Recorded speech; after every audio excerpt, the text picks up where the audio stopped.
కొమరం భీం వర్ధంతిని అధికారికంగా నిర్వహించాలని రాష్ట్ర ప్రభుత్వం నిర్ణయించిందని మంత్రి సీతక్క చెప్పారు. అందుకు అనుగుణంగా ప్రత్యేక జీవో ఇచ్చామని, రాష్ట్ర వ్యాప్తంగా ఆ మహనీయుడి వర్ధంతి కార్యక్రమాలను ఘనంగా నిర్వహిస్తున్నామని వెల్లడించారు. ఆత్మ గౌరవం కోసం కొమరం భీం పోరాటం చేశారని గుర్తు చేశారు. గిరిజన ఆదివాసీల అభివృద్ధి కోసం రేవంత్ రెడ్డి ప్రభుత్వం కృషి చేస్తుందని వ్యాఖ్యానించారు.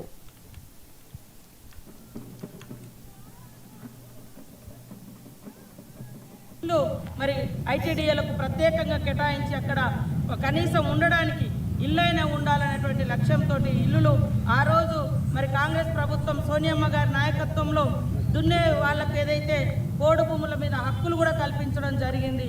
గతంలో మరి జీవో నెంబర్ 3 ఉండే ఆ గత ప్రభుత్వంలో అది సుప్రీంకోర్టు ద్వారా పోవడంతో కొన్ని ఇబ్బందులు, నిరుద్యోగ యువత కూడా ఇబ్బంది పడుతున్నటువంటి పరిస్థితి ఉంది.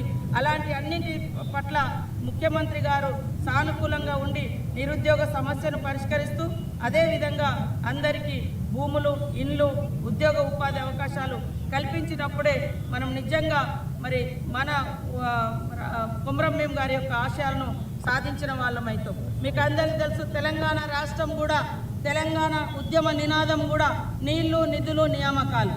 దానికంటే ముందు మరి 40లోనే 1940 ఆ ముందు శకంలోనే కొమరం భీం గారు జల్ జంగిల్ జమీన్ కోసం పోరాటం చేశారు.